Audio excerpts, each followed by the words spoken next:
Assalamu alaikum students, welcome back. Okay, today we are going to discuss about structure of protein from Lippincott chapter number 2. ठीक है, पीछे हमने जो है वो अमाइनो एसिड का स्ट्रक्चर एंड अमाइनो एसिड की क्लासिफिकेशन जो है डिस्कस कर ली हुई है. ठीक है, अमाइनो एसिड जो है वो क्या है उस सब के बारे में पता है. अब हमें स्ट्रक्चर ऑफ प्रोटीन जो है डिस्कस करने में इतना ज़्यादा मसला नहीं होगा. सबसे पहले हमें पता है कि जो हमारे पास प्रोटीन है, प्रोटीन कैसे बनती है. प्रोटीन हमारे पास बनती है जी अमाइनो एसिड से. ठीक है, अब नेचुरली कितने अमाइनो एसिड होते हैं. नेचुरली हमने पीछे भी डिस्कस किया था कि टोटल जो 300 अमाइनो एसिड्स होते हैं. उन 300 अमाइनो एसिड्स में से जो है वो 20 मोस्ट कॉमनली अक्रिंग होते हैं. मोस्ट कॉमनली अक्रिंग मतलब कि ये जो है वो वाले अमाइनो एसिड्स हैं जो क्या करते हैं, जो हमारे पास प्रोटीन बनाने में इन्वॉल्व होते हैं. अब ये जो प्रोटीन है ये कैसे बनती है. हमारे पास इनमें जो अमाइनो एसिड्स होते हैं इनमें पेप्टाइड लिंकेज होता है जिसके थ्रू हमारे पास क्या बनती है जी, प्रोटीन बन रही होती है. ठीक है, अच्छा बाकी ना उसने सिर्फ ये आगे बातें बताई हैं कि जो हमारे पास इसका लीनियर सीक्वेंस होता है. लीनियर सीक्वेंस हमारे पास जो प्रोटीन का है वो क्या उसकी जो इन्फॉर्मेशन होती है हमारे पास हमें ये बताते हैं कि किस तरह से जो प्रोटीन जनरेट होती है. वो सारी हम आगे डिस्कस करती हैं. ठीक है, ओके सबसे पहले हमारे पास इसमें आती है जी प्राइमरी स्ट्रक्चर. प्राइमरी स्ट्रक्चर अगर हम बात करते हैं तो प्राइमरी स्ट्रक्चर जब भी आता है तो जब भी हमने इसको वाइवास्पी में सुनाना है या फिर हमने इसको जो रिटर्न में लिखना है तो इसकी डेफिनेशन में हम इस तरह से लिखते हैं कि the structure of protein that gives the number of the amino acids and the sequence of the amino acids. ठीक है, लाइक हमें वो ये बताती है कि एक स्ट्रक्चर ऑफ प्रोटीन में कितने अमाइनो एसिड्स हैं और उन अमाइनो एसिड्स का सीक्वेंस क्या है, वो किस तरह से आपस में जो वो अरेंज हैं. ठीक है, तो उस स्ट्रक्चर को हम क्या कहते हैं, वो वाली स्ट्रक्चर हमारे पास होती है जी प्राइमरी स्ट्रक्चर. सही. अच्छा, अब इसकी इंपॉर्टेंस क्या है, हमें क्या ज़रूरत है कि हम अमाइनो एसिड की प्राइमरी सेकेंडरी स्ट्रक्चर डिस्कस करते फिरें. तो इसकी इंपॉर्टेंस ये है कि अगर हमारे पास अमाइनो एसिड का सीक्वेंस एबनॉर्मल हो जाए तो इसका मतलब है कोई ना कोई जेनेटिक डिजीज़ हो गई है. ठीक है, तो हमारे पास जो प्राइमरी स्ट्रक्चर है वो हमें ये बताती है, अगर हम प्राइमरी स्ट्रक्चर के बारे में डिस्कस कर लें तो हमें पता चलता है कि उस इंसान को कोई जेनेटिक डिजीज़ या कोई और डिसऑर्डर तो नहीं है. ठीक है, अब ये जो जेनेटिक डिजीज़ है ये किस वजह से हो सकती है, ये due to the improper folding हो सकती है. ठीक है, या फिर उसकी जो है वो loss of impairment of the normal functioning जो है वो उसकी वजह से हमारे पास क्या हो सकती है, कोई भी जेनेटिक डिजीज़ हो सकती है. ठीक है, तो ये कौन हमें बताता है, हमें बताता है जी एबनॉर्मल अमाइनो एसिड का सीक्वेंस. ओके, अच्छा अब प्राइमरी स्ट्रक्चर को फर्दर डिस्कस करने से पहले हम जो है इसका पेप्टाइड बॉन्ड डिस्कस कर लेते हैं कि पेप्टाइड बॉन्ड है क्या. अच्छा, अब पेप्टाइड बॉन्ड क्या है. हमें पता है कि जो मतलब अमाइनो एसिड्स होते हैं, अमाइनो एसिड्स के दरमियान में जो बॉन्ड है दैट इज़ पेप्टाइड बॉन्ड. अभी जो पेप्टाइड बॉन्ड होता है हमारे पास ये एक कोवलेंट बॉन्ड होता है. ठीक है, और इसको हम जो अमाइड लिंकेज कहते हैं. अच्छा, अब इसमें अगर हम बात करते हैं तो हमारे पास फॉर एग्जांपल दो अमाइनो एसिड्स हैं. ठीक है, मैंने दोनों अमाइनो एसिड्स के दरमियान में पेप्टाइड लिंकेज बनाया हुआ है. ठीक है, लाइक हमारे पास कहता है कि इसमें से इधर COOH था ना और इधर हमारे पास क्या था, NH जो है वो 3 था. ठीक है, ठीक है, अब हम डिस्कस करते हैं एक ना इसके स्ट्रक्चर को. तो अब हम बात करते हैं हमारे पास इधर मैंने एक स्ट्रक्चर बनाई है जिसमें मैंने पेप्टाइड बॉन्ड बनाया. फॉर एग्जांपल इधर हमारे पास जो है वो COO नेगेटिव था. ठीक है, और इधर हमारे पास क्या था, NH3 था. तो इधर से जो है वो H2O वाटर रिमूव हो गया, बाकी हमारे पास ये स्ट्रक्चर बच गई. ठीक है, तो ये वाला जो बॉन्ड बन रहा है दैट इज़ पेप्टाइड बॉन्ड. सही है, तो ये हमारे पास क्या है, पेप्टाइड बॉन्ड है. अब पेप्टाइड बॉन्ड बनता किन के दरमियान में, between the alpha carboxylic of the one amino acid, मतलब कि एक अमाइनो एसिड का अल्फा मतलब कि कार्बोक्सिल ग्रुप होता है, दूसरे के हमारे पास कहता है कि जो है वो अल्फा अमाइनो ग्रुप होता है. ठीक है, कार्बोक्सिल ग्रुप होता है, अमाइनो ग्रुप होता है, ये सारे हमने पीछे डिस्कस किया हुआ है हमारे पास अमाइनो एसिड की स्ट्रक्चर क्या होती है. अब ना फर्दर हम पेप्टाइड बॉन्ड की कैरेक्टरिस्टिक्स जब डिस्कस करेंगे ना तो हमें पता चलेगा जो पेप्टाइड बॉन्ड होता है ना एक रिजिड और प्लैनर बॉन्ड होता है. ठीक है, जिसकी वजह से हमारे पास इसमें फ्री रोटेशन नहीं होती इस लेवल पे. फिर जो फ्री रोटेशन होती है ना प्रोटीन की, फ्री रोटेशन ऑफ प्रोटीन जो है ना हमारे पास होती है इस लेवल पे होती है. ठीक है, या फिर जो है वो इस लेवल पे होती है. अब कार्बन और कार्बन के दरमियान में जो हमारे पास बॉन्ड होता है उसको हम कहते हैं क्या, फाई बॉन्ड. सही है, और ये जो होता है इसको हम कहते हैं सिग्मा बॉन्ड. तो इन दोनों की वजह से हमारे पास क्या हो रही होती है, फ्री रोटेशन हो रही होती है. ये जो है बस एक एक्स्ट्रा पॉइंट था जो मैंने आप लोगों को बता दिया. ठीक है, बाकी बस इसमें हमारे पास जो पता होना चाहिए. बाकी अगर हम इसकी एग्जांपल देखते हैं तो एग्जांपल में अगर फॉर एग्जांपल हम देखते हैं तो हमारे पास जो है वो वेलिन है. लाइक हमारे पास कहते हैं कि एक हमने वेलिन अमाइनो एसिड ले लिया, एक दूसरा हमने अमाइनो एसिड जो है क्या ले लिया है, एलानिन ले लिया. ठीक है, तो ये दोनों मिले में पेप्टाइड बना हमारे पास क्या बन गया, विलाइल एलानिन बन गया. ओके, अब हम इसमें जो है वो डिस्कस करते हैं. हमारे पास जो पेप्टाइड बॉन्ड होता है ना ये हमारे पास बहुत ज़्यादा जो है क्या होता है, रिजिड बॉन्ड होता है. ठीक है, तो इसको हमारे पास ब्रेक डाउन करना हमारे लिए आसान नहीं है. ठीक है, फॉर एग्जांपल हमारे पास कहते हैं डिफरेंट कंडीशंस लाइक हीटिंग है. ठीक है, हीटिंग हो, हाई कंसनट्रेशन ऑफ यूरिया हो, या prolong exposure to the strong acid और बेस हो, तो इन सब कंडीशंस में भी जो पेप्टाइड बॉन्ड है ना वो ब्रेक डाउन नहीं होता. पेप्टाइड बॉन्ड को ब्रेक करने के लिए हमें जो स्पेशल एंजाइम्स चाहिए, एक स्पेसिफिक हमें जो है वो क्या चाहिए, हीट चाहिए. ठीक है, specific concentration of urea, specific conditions चाहिए जिसमें हम पेप्टाइड बॉन्ड को तोड़ सकते हैं. बस ये इसका लिखा हुआ था. बाकी हमारे पास ये बहुत इंपॉर्टेंट है characteristics of peptide bond for SCQ for viva point of view. सही है, अच्छा अब इसकी जो कैरेक्टरिस्टिक्स हैं उसमें क्या क्या चीज़ें आ जाती हैं. सबसे पहले तो हमारे पास ये पार्शियल डबल बॉन्ड है. सही है, उसके बाद रिजिड होता है, प्लैनर होता है जो हमने पीछे डिस्कस किया. उसके बाद इसकी ट्रांस कॉन्फिगरेशन है, ये अनचार्ज है लेकिन पोलर है. ठीक है, अनचार्ज पोलर वाली बात हम आगे डिस्कस करते हैं. और ये जो है वो जो है वो शॉर्टर देन जो है वो सिंगल बॉन्ड होता है. सिंगल बॉन्ड से क्या होता है, शॉर्ट होता है. होता है, सही है। अच्छा, अब हमारे पास इसमें होता क्या है कि हमारे पास हमने देखा कि ये जो है वो क्या करता है, अब ये प्लेनर और रिजिड है जिसकी वजह से क्या कहता है, ये फ्री रोटेशन नहीं होने देता।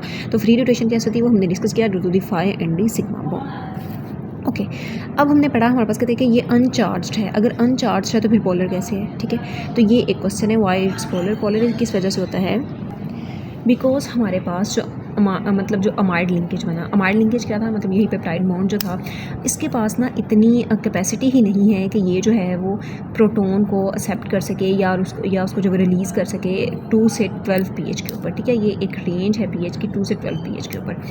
अच्छा, अब इसका जो चार्ज ग्रुप होता है ना वो 3 ही तरह से हो सकता है, लाइक या तो उसका अल्फा मतलब कि जो कार्बोक्सिल ग्रुप है वो चार्ज हो, उसका जो अमाइनो ग्रुप है वो चार्ज हो, ठीक है, या फिर उसकी जो साइड चेन है वो चार्ज हो, ठीक है। तो इस वजह से, इन तीनों की वजह से ये जो है वो इन्वॉल्व होता है हाइड्रोजन बॉन्ड की फॉर्मेशन में। पेप्टाइड बॉन्ड सच एज जो है वो मतलब कि अनचार्ज होता है, उसके जो पोलर थोड़ी बहुत उसकी जो करेक्टरिस्टिक्स आ रही होती है, किस वजह से आ रही है, वो इन तीनों की जो है वो इन तीनों ग्रुप्स की वजह से वो क्या हो जाता है, थोड़ा बहुत पोलर उसकी जो करेक्टरिस्टिक्स होती हैं वो इस वजह से होती हैं, सही है।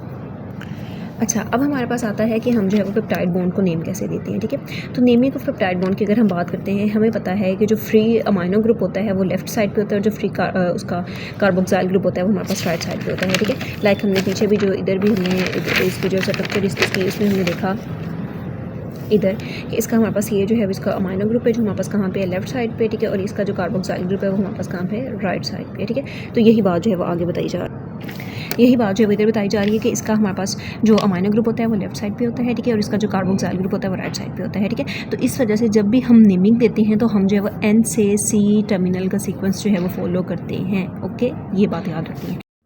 ओके, अब हमें पता है हमारे पास कहते हैं कि जो अमाइनो एसिड्स मिलते जाते हमारे पास क्या बनती है, पॉलीपेप्टाइड चेन बनती है। अब ये जो पॉलीपेप्टाइड चेन है, इसका जो हर कंपोनेंट होता है ना पॉलीपेप्टाइड चेन का, इसको हम क्या कहते हैं, इसको हम रेजिड्यू कहते हैं, ठीक है। इसको रेजिड्यू क्यों कहते हैं, बिकॉज उसमें से वाटर का मॉलिक्यूल जो रिलीज़ हो गया, जब वाटर का मॉलिक्यूल रिलीज़ हो गया तो हमारे पास उसमें पेप्टाइड बॉन्ड बना दिया, वो तो हमने पीछे पढ़ लिया, ठीक है। लेकिन वो जो स्ट्रक्चर रह गई ना उसको हम रेजिड्यू कहते हैं। अब ये हमारे पास जो रेजिड्यू होता है, अब फॉर एग्जांपल हमारे पास कहता है कि कोई भी है, लाइक हमारे पास कहता है कि एलानीन है, जो भी INE ANE जो भी इसको लगा हुआ है उसको हम कहते हैं रिप्लेस कर देते हैं, किसके साथ, उसको हम YL से जो है रिप्लेस कर देते हैं। फॉर एग्जांपल अगर हम बात करते हैं ना, अब YL, अब जो फर्स्ट वाला अमाइनो एसिड होता है ना उसके साथ हम ऐसा करते हैं, मतलब कि जो N टर्मिनल, फर्स्ट वाला कौन सा है, जो N टर्मिनल के जितने भी हमारे पास अमाइनो एसिड्स होंगे ना, उस मतलब फॉर एग्जांपल अगर मेरे पास कोई भी लाइक वेलिन है तो वेलिन को मैं उसके INE को रिप्लेस करके इसको जो है वो विलाइल बना दूँगी, ठीक है। लाइक हम यहाँ पे जो इसकी एग्जाम्पल भी डिस्कस करते हैं, मेरे पास था वेलिन और मैंने एलानीन के साथ इसको जो है वो जब एडअप किया तो हमारे पास क्या हो गया, ये विलाइल एलानीन एज इट इज़ रहा, सिर्फ ये जो N टर्मिनल वाला था ना इसको हमने इसके YL ऐड कर दिया, तो ये बन गया जी विलाइल एलानीन। इसी तरह से वेलिन भी N टर्मिनल वाला था और जो हमारे पास ग्लाइसाइल लिखा गया, ग्लाइसिन है ये, तो जो ग्लाइसिन था वो भी हमारे पास N टर्मिनल वाला था। तो जो वेलिन और ग्लाइसिन जब मिले हमारे पास ल्यूसिन जो C टर्मिनल मतलब कि जो लास्ट वाला टर्मिनल है, ठीक है, तो C वाले टर्मिनल के साथ तो ये क्या बन गया, विलाइल ग्लाइसाइल जो है वो ल्यूसिन बन गया, ठीक है। तो ये इस तरह से इसको हम नेमिंग देते हैं, बस ये इसमें कभी कभार MCQ पॉइंट ऑफ व्यू के लिए ये इंपॉर्टेंट है बस, और इतना ज़्यादा इंपॉर्टेंट नहीं। अब हमारे पास आ जाती है जी secondary structure of proteins. Secondary structure अगर हम प्रोटीन की बात करते हैं तो ये क्या है, ये एक regular arrangement of amino acid है, मतलब एक लीनियर जो है वो सीक्वेंस में क्लोजली स्पेस्ड जो हमारे पास अमाइनो एसिड्स होते हैं उनको रेगुलरली अगर हम अरेंज कर दें तो उससे जो स्ट्रक्चर बनेगी उसको हम क्या कहेंगे, सेकेंडरी स्ट्रक्चर कहेंगे, ठीक है। बस ये इसमें याद करें, बाकी इसमें जो सेकेंडरी स्ट्रक्चर है उसमें हमारे पास एग्जाम्पल में क्रिएटिन और मायोग्लोबिन वगैरह आ जाती हैं। अब हमारे पास है ना जो सेकेंडरी स्ट्रक्चर है, इसमें हमारे पास सबसे पहले क्या आ जाती है जी, अल्फा हेलिक्स, ठीक है। तो अल्फा हेलिक्स की जब हम डेफिनेशन करते हैं तो इसको हम इस तरह से लिखते हैं, spiral structure of protein tightly packed with coiled polypeptide backbone core, सही है।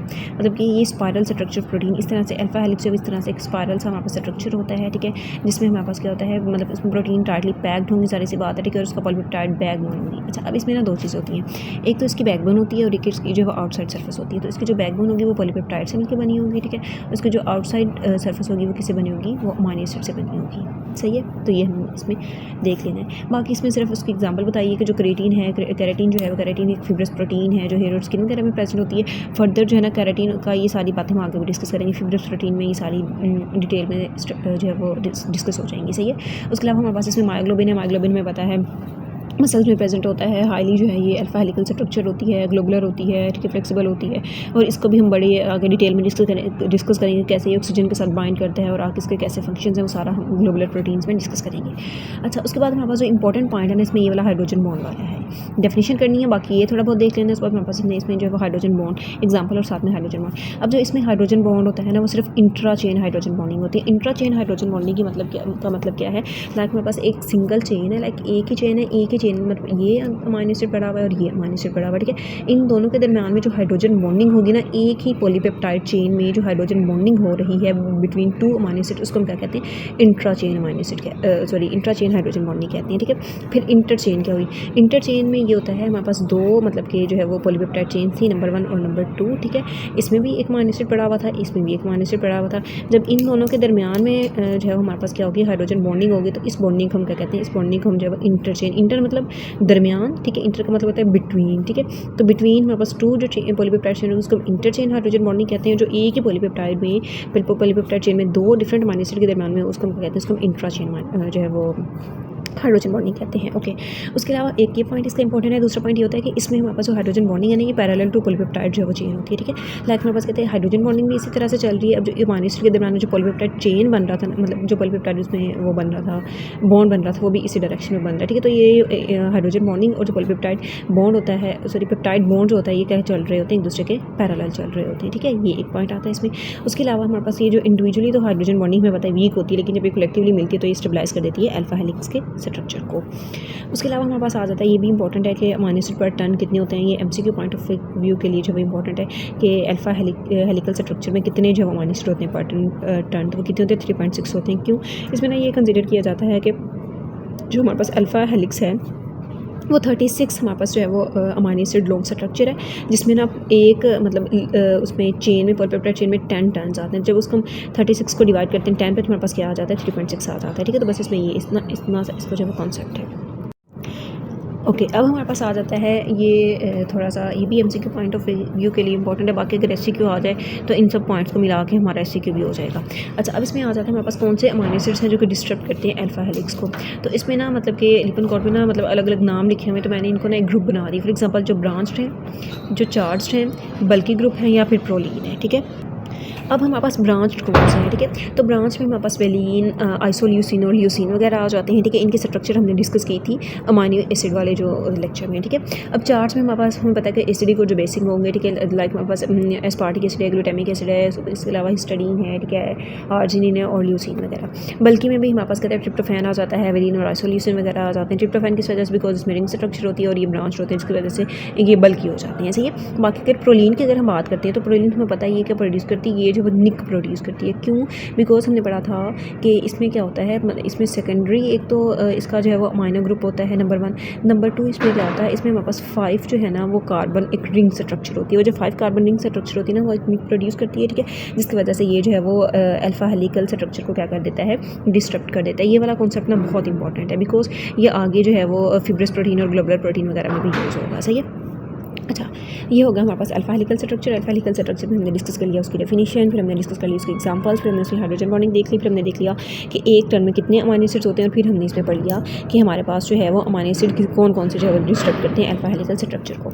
अब इसमें हमारे पास आ जाता है जी बीटा शीट्स, ठीक है। तो बीटा शीट्स की अगर हम बात करते हैं तो बीटा शीट्स क्या है, हमारे पास ये बेसिकली क्वाइल्ड जो है वो एक क्वाइल्ड स्ट्रक्चर, या फिर हमारे पास कहते हैं शीट लाइक जो स्ट्रक्चर ऑफ प्रोटीन होती है, इसको हम कहते हैं बीटा शीट्स कहते हैं। अब जो बीटा शीट्स है ना, इस समटाइम्स इसको हम बीटा प्लीटेड शीट्स भी कह रहे होते हैं, बिकॉज इसके जो मतलब कि ना इसकी इस तरह से प्लीटेड लाइक जो है वो अपेयरनेस जो है वो ये दे रहा होता है इस तरह से, ठीक है। तो इसको हम देखना है तो इस तरह से प्लीटेड लाइक इसकी जो अपेयरनेस आ रही होती है। अच्छा, अब ना इसमें मेजर डिफरेंस आ जाता है मतलब वाइवा में या शॉर्ट क्वेश्चन में कि बीटा जो है वो शीट्स और अल्फा हेलिकल स्ट्रक्चर में ना डिफरेंस लिखें। तो डिफरेंस मेजर जो लिखना है वो इसका हाइड्रोजन बॉन्ड का लिखना है। सबसे पहले डेफिनेशन बता देनी है, एग्जाम्पल बता देनी है, हाइड्रोजन बॉन्ड हमारे पास पैरेलल और एंटी पैरेलल का बता देना है, ठीक है। तो अच्छा, उसमें हमने डिस्कस किया था कि इसमें कौन सा हमारे पास हाइड्रोजन बॉन्ड था, इंट्रा चेन, ठीक है। तो इसमें हमारे पास कौन सा होता है, इंटर चेन और इंट्रा चेन दोनों होते हैं, ठीक है। उसके अलावा हमने पढ़ा था कि उसका जो वो था हाइड्रोजन बॉन्ड था वो क्या था, वो पैरेलल टू पेप्टाइड बॉन्ड था, ठीक है, लेकिन ये परपेंडिकुलर टू पेप्टाइड बॉन्ड होता है। उसके अलावा उसमें 2 ही पॉलीपेप्टाइड जो चेन्स थी, इसमें 2 या 2 से ज़्यादा भी पॉलीपेप्टाइड चेन्स हो सकती हैं, सही है। ये डिफरेंस हो गए 3। उसके अलावा इसमें क्या होता है, इसमें हमारे पास पैरेलल और एंटी पैरेलल जो वो शीट्स होती हैं। लाइक इसमें फॉर एग्जांपल अब 2 अगर पॉलीपेप्टाइड चेन्स हैं, ठीक है, तो दोनों पॉलीपेप्टाइड चेन एक दूसरे के पैरेलल भी हो सकती हैं, और दोनों मतलब ये और हो सकता है कि वो जो है एक दूसरे के एंटी पैरेलल हो, ठीक है। एक तो ये कॉन्सेप्ट है। बाकी इसमें यही है कि जो हाइड्रोजन बॉन्ड है हमारे पास वो इंटरचेंज भी हो सकता है। इंटरचेंज में इंटरचेंज हमने डिस्कस कर लिया कि जो इंटरचेन होता है जिसमें हमारे पास अगर तुम्हारे पास कहते हैं सेपरेट पॉलीपेप्टाइड चेन में बन रहा है तो वो इंटरचेन होगा, अगर if with in the same एक में बन रहा तो वो क्या होगा हमारे पास इंट्राचेन होगा। सही है, तो ये हमारे पास था जी हमने डिस्कस कर लिया इसमें अल्फा हेलिकल स्ट्रक्चर और जो है वो सेकेंडरी स्ट्रक्चर उसकी सॉरी बीटा जो है वो शीट्स वगैरह हमने इसमें डिस्कस कर ली। ओके इसके अलावा बीटा बैंड्स और सुपर सेकेंडरी स्ट्रक्चर्स और टर्शियरी स्ट्रक्चर्स और फर्दर जितना भी चैप्टर रहता है उसको हम इंशाल्लाह नेक्स्ट वीडियो में कवर करेंगे। अगर आप